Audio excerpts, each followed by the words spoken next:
I am the Tofu Golem. Please enjoy the video. You start by identifying the exact MacBook Air ports because the cable choice matters. Once done, plug the display cable into the monitor first, then into the Mac. This reduces handshake errors. Make sure the monitor is powered and set to the matching input, otherwise the Mac won't detect it. If you're using an adapter, connect it firmly. Loose adapters cause flicker.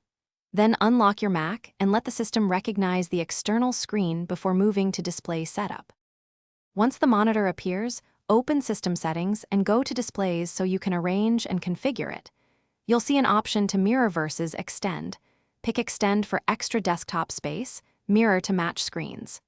Make sure the resolution and refresh rate match the monitor's specs to avoid blur or lag.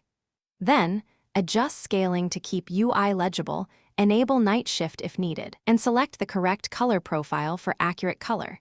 These steps improve usability. Finish by testing app windows, moving them between screens so you confirm placement. If you plan clamshell use, plug the MacBook into power and connect an external keyboard and mouse. Then close the lid and the external monitor will become primary. If the display isn't detected, check all cables and swap adapters. Test the monitor with another device to isolate whether it's the cable, adapter, or Mac. As a key troubleshooting tip, reset NVRAM or SMC and reboot. This often clears persistent detection issues. Thanks for watching. Consider subscribing if we helped you today.